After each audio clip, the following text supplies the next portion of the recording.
The luckiest people who survived the impossible. Let me know what's the luckiest thing you guys ever survived. I'll tell you mine. When I was like 6, I went down a very fucked up road, and it was downhill, and I went on a really bad scooter. You stupid. Yeah, the whole trip down was really wobbly. I thought I was gonna faceplant and die. Road to 2K if y'all new here. Tap that sub button. Also like the video. Phineas Gage.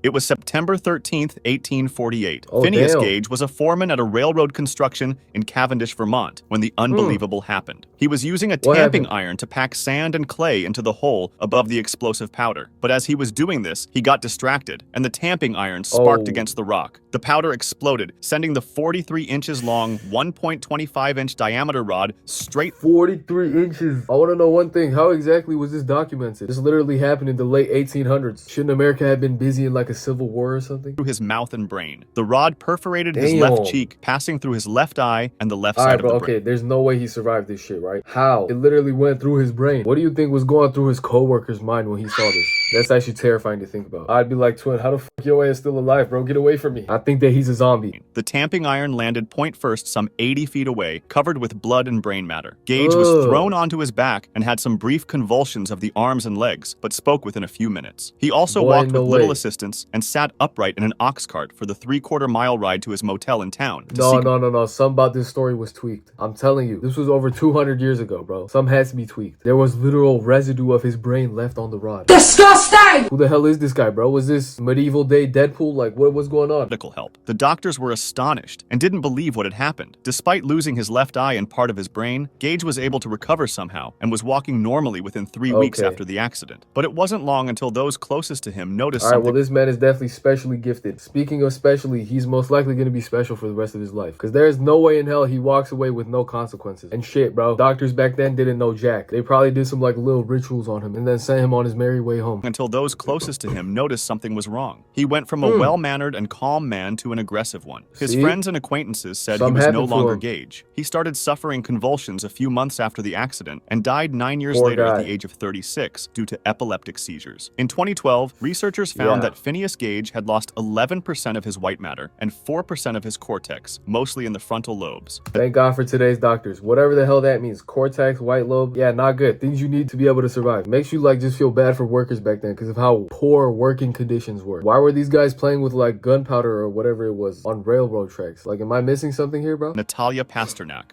Wait, hold up. Was that a bear? Somebody's about to be mauled by a bear and then somehow lived to tell about it. Okay. Spring afternoon in May 2015, after finishing her work at the post office, so 55-year-old Natalya Pasternak, her dog, and her 80-year-old friend Valentina Gorodetskaya all went to the nearby forest to collect 80-year-old friend? Why you got an 80-year-old friend? That's kind of weird. I won't judge though. Birch sap when the unimaginable happened. While walking through the Siberian forest in the far east of Russia, they inadvertently crossed paths with a giant brown bear. The beast initially attacked the dog, but quickly set its sights on Natalya, mother of 3. After attempting to rescue her friend by hitting the wild animal with a stick, Valentina ran away to seek help, but not before the beast scratched her back, leaving Natalya to face death. During the hour-long what a fake-ass friend. Not like she could do much anyway with her old self. Shit, I'll probably start running too, man. Fuck. This wasn't Russia though. Yeah, the bear population there goes crazy. The wild animal clawed her shoulders, legs, arms, and head, even scalping her. Thinking her mauled prey was already dead, the bear dragged its victim some distance and then covered most of her body with earth and debris to eat her later. Eventually, wildlife this piece of shit bear. Kill him, bro. Inspectors arrived at the scene and found the bear protecting its kill. They shot him 5 times. Soon thereafter, they realized the partly covered Natalya was still breathing but seriously injured. She was rushed to the hospital, where they managed to stabilize her after spending 5 hours. Oh my god, they mummified her. This poor lady. Her life will never be the same again. Yo, that bear did her like that one salmon. Literally skinned her ass. I'm convinced those bears just do it for the love of the game, bro. There was no need to literally rip her scalp off. Her after spending 5 hours on the operating table. Juliana Koepcke.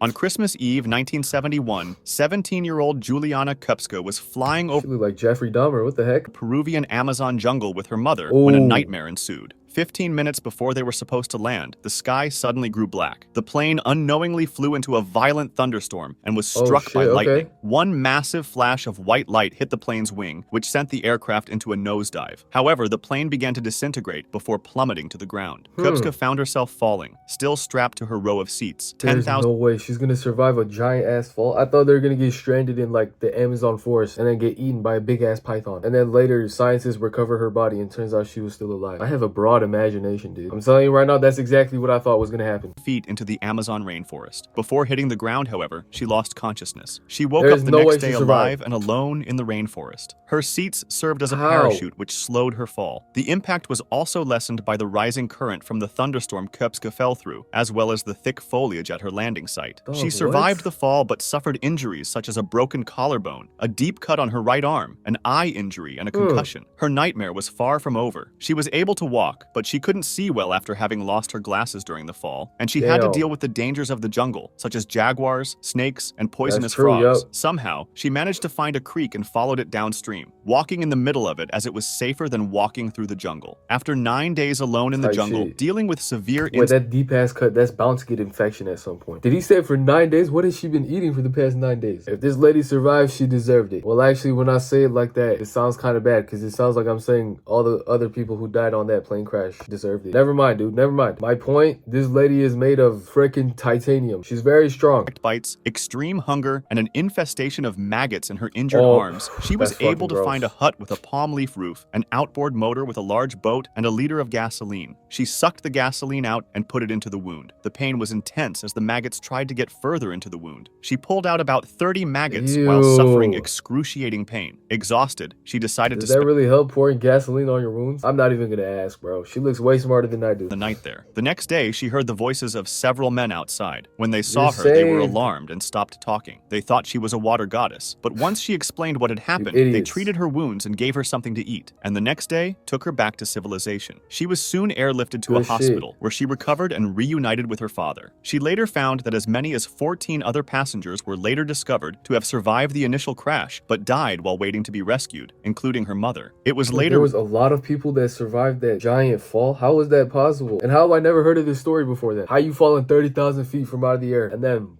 boom, you smack the floor and then you're still alive. There's no way. revealed that the plane she was in at the time had a bad reputation because of some recent crashes, and adding to the danger, they pushed Damn. through the storm, even though it was unsafe, just to Hey, meet bro, the hey, sue the flight department, bro. Sue they ass. The flight department. What am I talking about? Sue the airport, dude. holiday schedule. The airline lost its license and closed 11 Tight days shit. after the accident. Casey Wagner.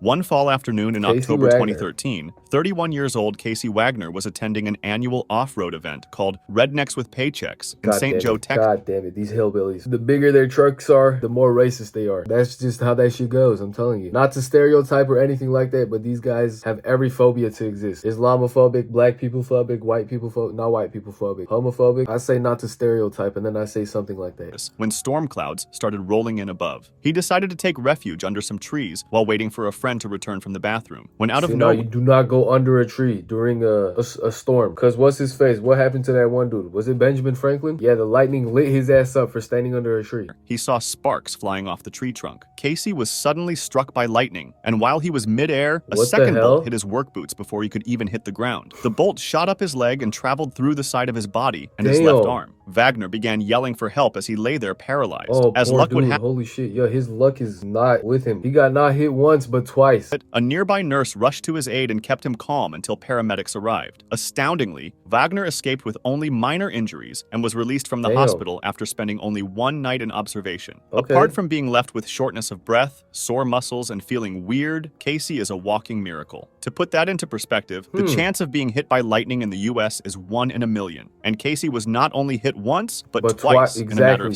seconds. That's crazy. Candela. And he survived both times. Yeah, consider yourself lucky, my dude. And for the love of God, do not be going to those events anymore, okay? I swear to God, those guys blurt out the N-word more than black people do. Talking hard R, too. End of March 2022, a girl named Candela was waiting for a train in Argentina's capital, this was Buenos mad Aires, recent. when she suddenly found herself losing consciousness. What happened next was frightening. She lost her balance and happened? fell to her knees, her head landing in a narrow gap between two subway wagons and her body between the subway and the platform. People nearby Leave it up to luck. You want to fall unconscious right in between there? Like, what are the chances of that, dude? You fall unconscious in between two trains. were shocked, thinking they had watched the tragic death of a young woman. Little did they know, they just experienced a miracle. When A the subway miracle. stopped, people rushed to get her out from under the carriages. Surprisingly, she was alive, quickly regained consciousness, and seemed unharmed. She was Word. immediately rushed to the hospital, where she was diagnosed with a broken rib, a perforated liver, a skull fracture between her nose and eyebrow, and a head concussion, which caused her to lose hearing in one Okay, ear. what are these people made out of? So So far, we just been seeing back-to-back bullshit. How are you not dead, lady? I was thinking the train, like, missed her somehow. But no, she has broken bones. So how the hell, like, what the fuck? Was the train feeling nice today or what? Like, that train should have sent her to our creator. If I survived something like that, I would never, ever take life for granted. Ever, ever. Like, seriously, bro. Ewa Wiśniewska.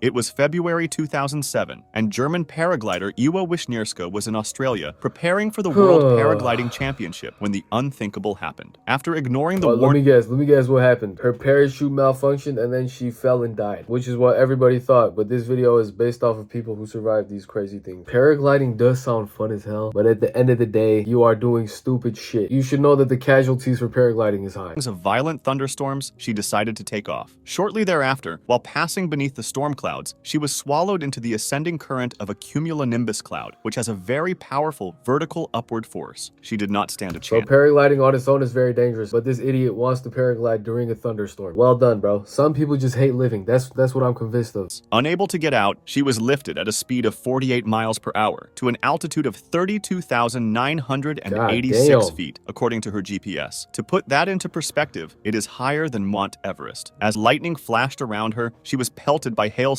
the size of baseballs and experienced temperatures of minus 67 degrees Fahrenheit, losing consciousness in the process. 45 minutes later, she minus 67? My bad, guys. My bad. I'm about to start tweaking in this bitch, man. Minus 67, though. That is 67 degrees below zero. And zero is pretty fucking cold. Yeah, shorty about to be looking like Frozone. Actually, Frozone is black, so that joke makes absolutely zero sense. Miraculously woke up disoriented, tired, and covered in ice. Her altitude was now 22,966 feet. She escaped the storm and safely landed 3.5 hours later. About 37... I'm sorry if I sound wrong for saying this, but she didn't deserve that. She didn't deserve to survive.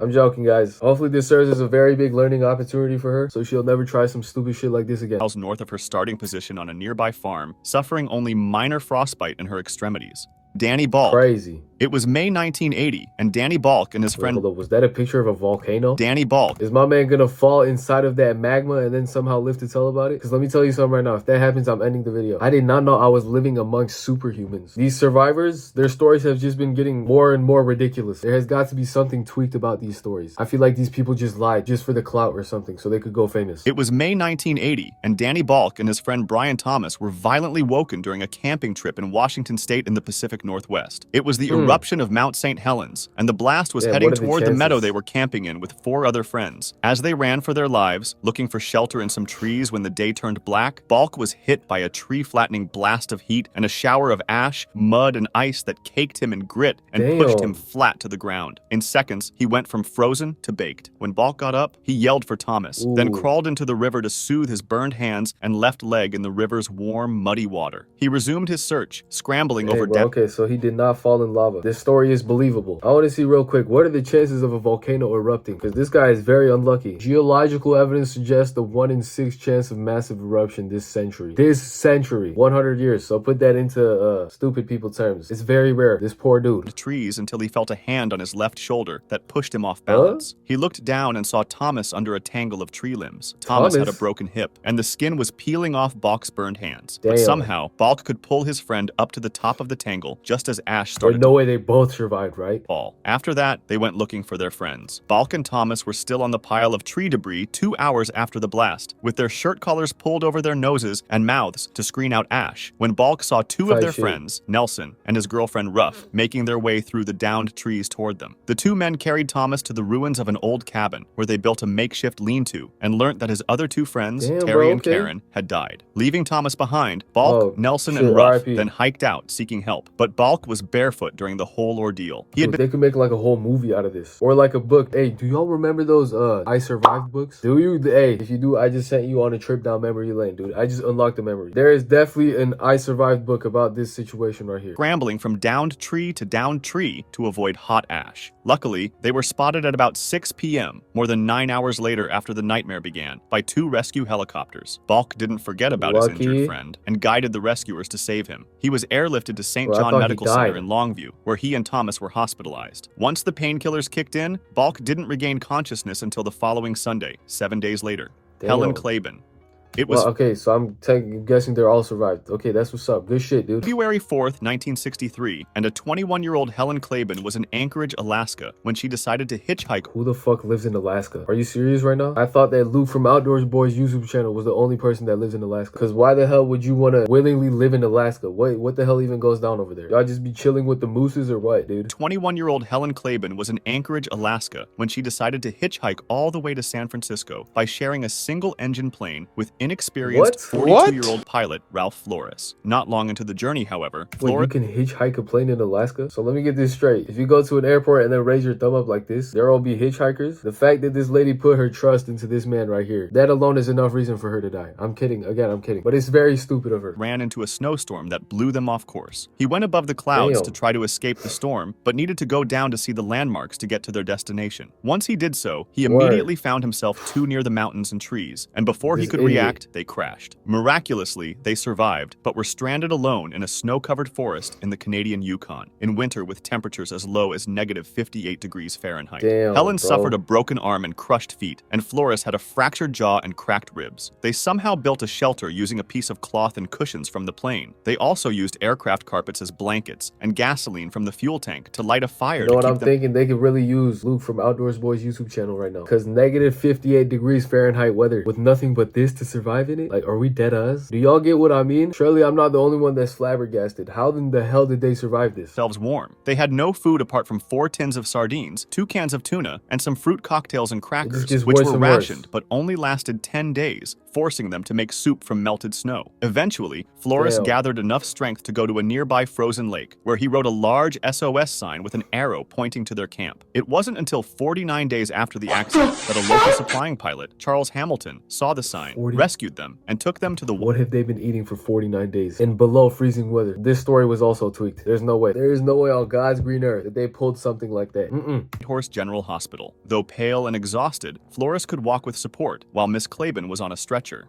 If you Well, if it is true, those are some very tough human beings, bro. Good shit. Y'all let me know what y'all thought the most supernatural survival was. To me, all of them were equally as crazy. Road to 2K, click that sub button. Also like the video too. With that being said, y'all have a great day and I'll see you on the next video, bro. Peace out.